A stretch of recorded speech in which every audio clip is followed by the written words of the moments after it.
नमस्कार। सिद्धि हिंदी विद्यालय की यूट्यूब चैनल में मैं हर्षद जानी आप सभी विद्यार्थियों का कक्षा 12वीं की अर्थशास्त्र की क्लास इकोनॉमिक्स में आपका हार्दिक स्वागत करता हूँ।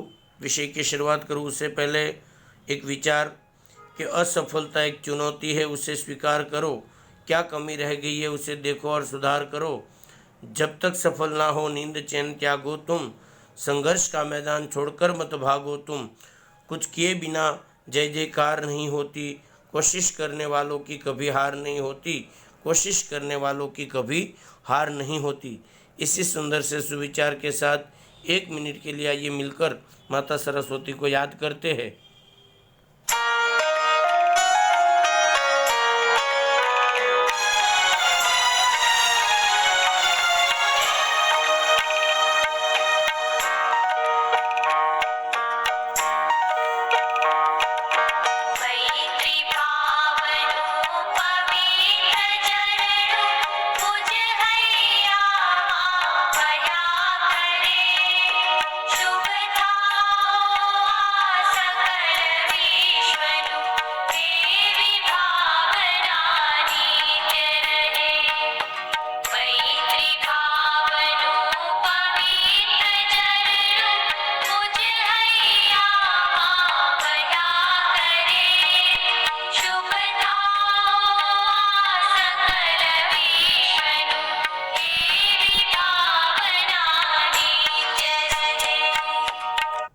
सुंदर सी प्रार्थना के बाद विषय का वो चार्ट जो आप लोगों की परीक्षा के अंतर्गत आने वाला है, मैंने कई बार कहा है कि एक बार नोट डाउन कर लीजिएगा इन मुद्दों को आपकी किताब में, जिससे वार्षिक परीक्षा की तैयारी करने में आप लोगों को काफ़ी सहायता मिलेगी।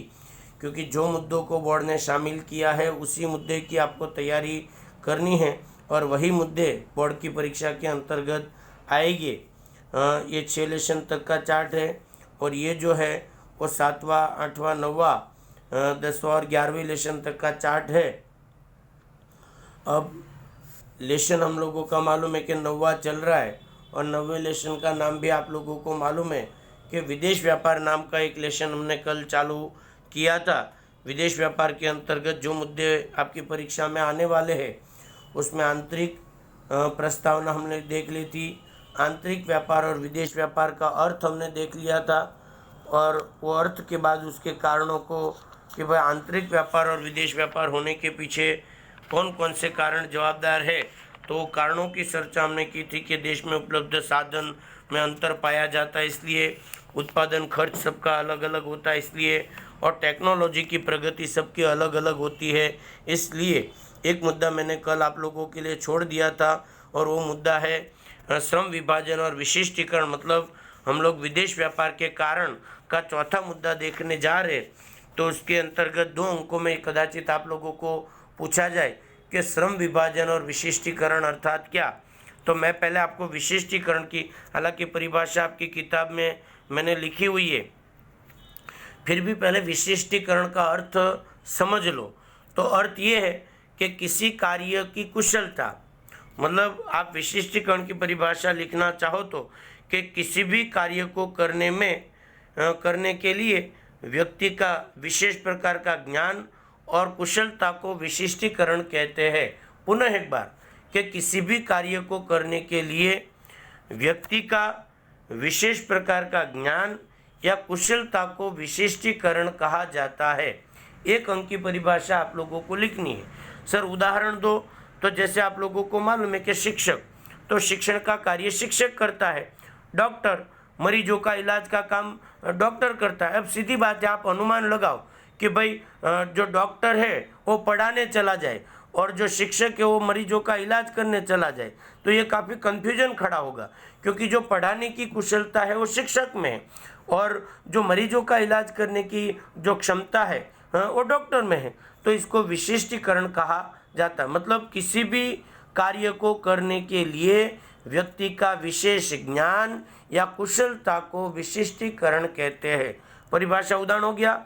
और दूसरा मुद्दा उनका श्रम विभाजन, कि व्यक्ति में रहे हुए विशिष्ट प्रकार के ज्ञान को लिख लीजिएगा, व्यक्ति में रहे हुए विशिष्ट प्रकार के ज्ञान को अलग अलग कार्य में लगाना अर्थात श्रम विभाजन, अर्थात व्यक्ति के विशिष्ट प्रकार के ज्ञान को कार्य में लगाना अर्थात श्रम विभाजन।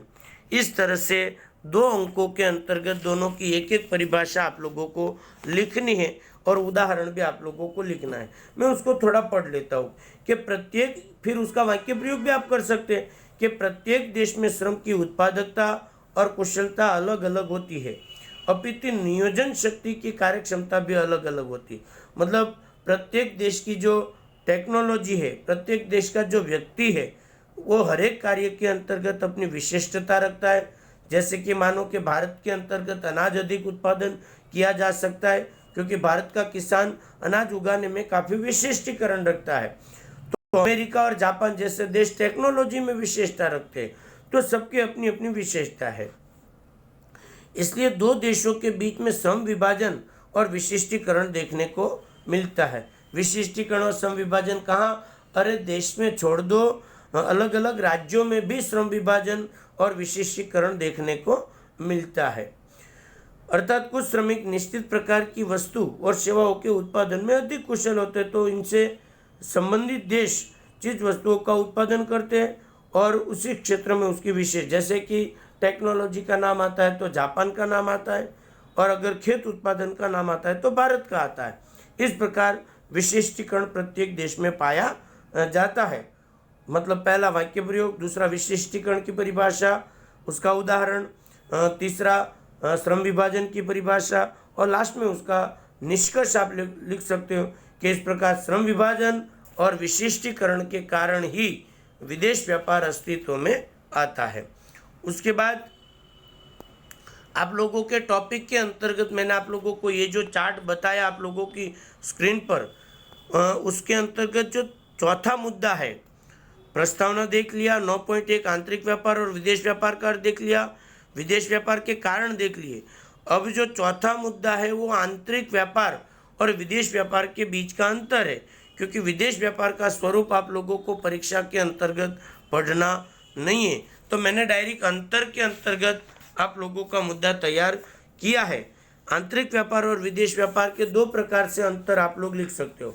एक आप लोग बीच में लाइन खींच के जो अंतर आप लोग लिखते हो कि आंतरिक व्यापार की परिभाषा, सामने विदेश व्यापार की परिभाषा, फिर आंतरिक व्यापार का जो कद है, मतलब मुद्दे आप लोगों को इसी के आधार पर बनाने, तो सबसे पहला परिभाषा आप लोग लिखोगे कि भाई देश की सीमा के अंदर जो अलग अलग प्रकार की क्रय विक्रय की व्यवस्था होती है उसे आंतरिक व्यापार कहते हैं, और विदेश व्यापार किसको कहते हैं कि देश की सीमा के बाहर जो क्रय विक्रय की व्यवस्था होती है उसे विदेश व्यापार कहते हैं। उसका पहला मुद्दा कद के आधार पर तो आप लिख सकते हैं कि विदेश व्यापार में से अनेक देश, वस्तु और सेवाओं और कानून, पद्धतियाँ इत्यादि जुड़े होते हैं, इसलिए विदेश व्यापार का कद जो होता है वो बड़ा होता है और आंतरिक व्यापार का कद छोटा होता है। बस इन शॉर्ट इतना ही मुद्दा बनाना है कि आंतरिक व्यापार का कद छोटा और विदेश व्यापार का कद बड़ा होता है। नंबर 2, विभिन्न प्रकार के चलन और भुगतान की पद्धति।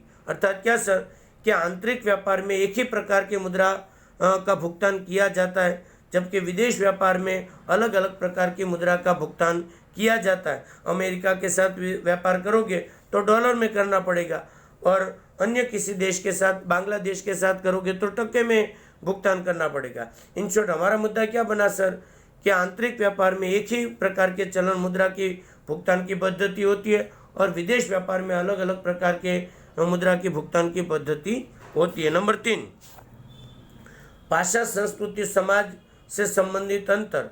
अर्थात आंतरिक व्यापार में जो विनिमय एक समान होता है, क्यों? क्योंकि उसकी भाषा, संस्कृति, सामाजिक व्यवस्था एक होती है इसलिए।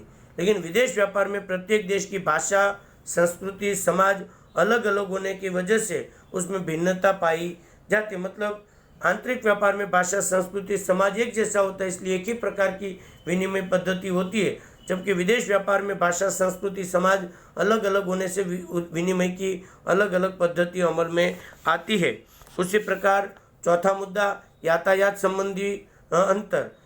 देश के आंतरिक व्यापार, विदेश व्यापार में आंतरिक व्यापार की तुलना में यातायात संबंधी खर्च का प्रमाण ऊंचा होता है, क्योंकि जब कोई वस्तु विदेश में आप लोग भेजते हो तो आप लोगों को प्लेन के द्वारा, जहाज के द्वारा वगैरह भेजना पड़ेगा, जिसका खर्च ज़्यादा हो जाएगा। मतलब विदेश व्यापार में यातायात संबंधी खर्च अधिक होता है, जबकि आंतरिक व्यापार में जो यातायात का खर्च है या परिवहन का खर्च होता है वो कम होता है। नंबर 5वां, प्रतिस्पर्धा में अंतर। आंतरिक व्यापार में एक ही जैसी वस्तु की मांग होने से उनमें स्पर्धा का प्रमाण बहुत ही कम होता है, जबकि विदेश व्यापार में एक से अधिक देश व्यापार में पड़े होते हैं, इसलिए वहाँ पर स्पर्धा का प्रमाण अधिक होता है। आंतरिक व्यापार में अपने देश के व्यापारी होने की वजह से स्पर्धा मर्यादित हो जाए। स्पर्धा तो आंतरिक व्यापार में भी होती ही है, पर वहाँ पर व्यापारी कम होते हैं, इसलिए मतलब स्पर्धा मर्यादित बन जाती है। और अंतर्राष्ट्रीय व्यापार या विदेश व्यापार में अलग अलग देशों के स्पर्धक जुड़ जाते हैं, इसलिए वहाँ पर स्पर्धा का जो प्रमाण है वो अलग अलग हो जाता है। 5वां मुद्दा इन डिटेल आप लोगों को समझाऊंगा इसके बाद के वीडियो के अंतर्गत कि प्रतिस्पर्धा में के प्रमाण में अंतर विदेश व्यापार में समझाओ, पर पहले अंतर देख लेते उसके बाद। नंबर 6 कि ग्राहकों की संतुष्टि में अंतर। एक ही देश में समाज, शिक्षा, सतर्कता, जानकारी, पसंदगी, मूल्य, सहनशीलता ये सब समान होता है, अर्थात ग्राहक की संतुष्टि समान रूप से कर सकते हैं आंतरिक व्यापार में, जबकि विदेश व्यापार में उनकी जानकारी, सतर्कता, शिक्षा अलग अलग होने की वजह से ग्राहकों की संतुष्टि में भी अंतर पाया जाता। मतलब आंतरिक व्यापार में ग्राहकों की संतुष्टि का समान स्तर देखने को मिलता है, जबकि अंतर्राष्ट्रीय व्यापार या विदेश व्यापार में ग्राहकों की जो संतुष्टि है उसमें अंतर पाया जाता है। अन्य शब्दों में कहे तो आंतरिक व्यापार में ग्राहक के अंतर के वर्तन के बारे में अनुमान किया जा सकता है, जबकि विदेश व्यापार के अंतर्गत ग्राहकों की सतर्कता का अनुमान किया नहीं जा सकता। और 7वां, संचालन कानूनी व्यवस्था में अंतर। आंतरिक व्यापार के अंतर्गत एक ही प्रकार का कानून होता है और एक ही प्रकार का संचालन होता है सरकार के द्वारा, जबकि विदेश व्यापार के अंतर्गत अलग अलग कानून और अलग अलग व्यक्तियों का संचालन होने की वजह से उसमें काफ़ी अंतर देखने को मिलता है। इस तरह से 7 मुद्दे आप मुद्दे बनाकर या बीच में लाइन खींच के भी आप लोग अंतर का मुद्दा लिखने का प्रयत्न कर सकते हैं। इस तरह आप लोगों को आंतरिक व्यापार और विदेश व्यापार का अंतर तैयार करना रहेगा। अंत तक वीडियो देखा उसके लिए बहुत बहुत धन्यवाद। वीडियो पसंद आए तो लाइक, सब्सक्राइब और शेयर करना ना भूलें। और वीडियो से रिलेटेड कोई जानकारी चाहिए तो हर्षद जानी संपर्क नंबर पर संपर्क करके फ़ोन के द्वारा जानकारी प्राप्त कर सकते हैं। बहुत बहुत धन्यवाद। जय हिंद, जय भारत, वंदे मातरम।